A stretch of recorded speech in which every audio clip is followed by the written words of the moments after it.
Welcome to The Explainer. Today, we're going to break down a massive hurdle for anyone trying to get into data. How you go from just finishing online courses to actually building a portfolio that gets you in the door. Let's dive in.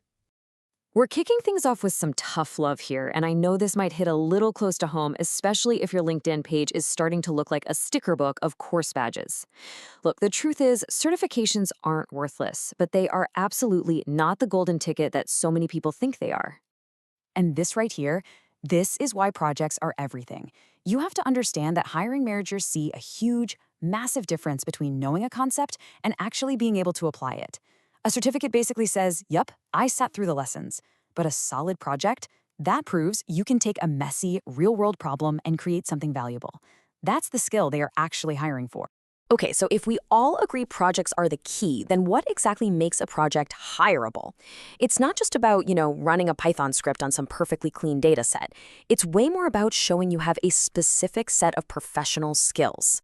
Now notice what's not on this list. You don't see specific tools like Python or SQL, right? A hiring manager wants to see that you can think like an analyst. Can you take a vague question like, hey, why is our user engagement down? And turn that into a real, measurable problem? Can you deal with messy data? And then, and this is crucial, can you explain what you found in a way that helps someone make a decision?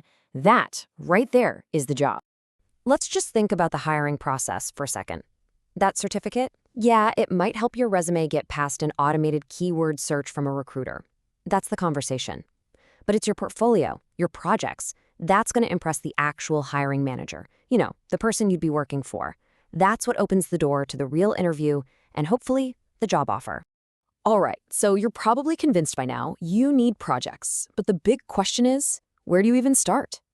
Well, the good news is you don't need like 10 different projects. What you need is a focused, powerful, and realistic strategy.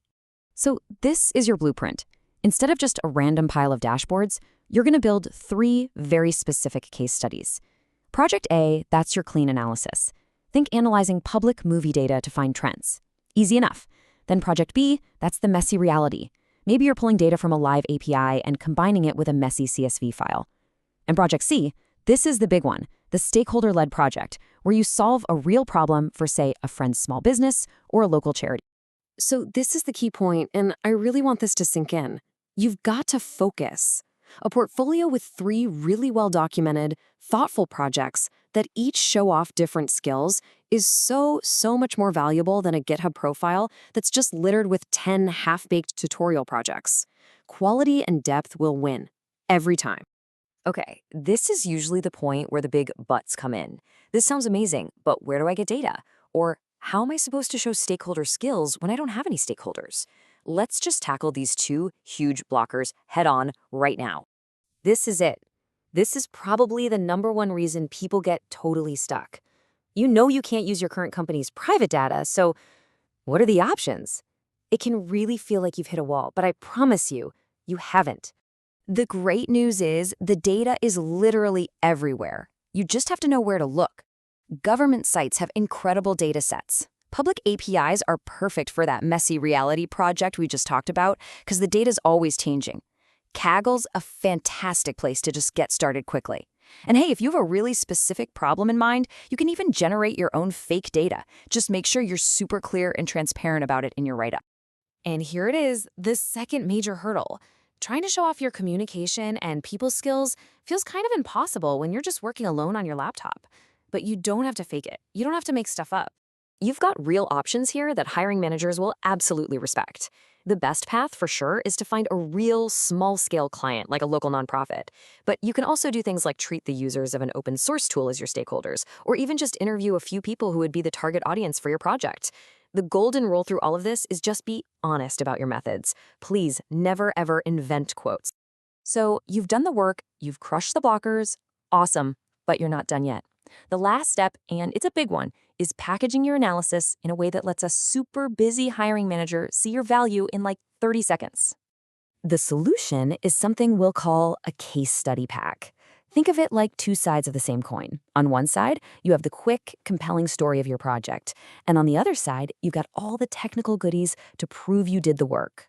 So let's just break this down. The case study itself, that's your one-page summary. It's the here was the problem, here's what I did, here's what I found, and here's my recommendation. It's the story. The evidence pack is for the technical person who's going to review your work. It has your code, your data cleaning steps, your KPI definitions, all the stuff that proves you did the work and you were thorough about it. And that brings us all the way back to the beginning, doesn't it? A single project, documented properly in a case study pack like this, is way more powerful than a dozen quick, undocumented analyses. It shows your technical skill, your communication skills, and your professional maturity. It shows you can actually deliver. So the path to a portfolio that actually gets you hired is pretty clear. It is not about collecting more certificates. It's about proving what you can do. And that entire journey starts with just choosing one interesting problem to solve. So, what's yours going to be?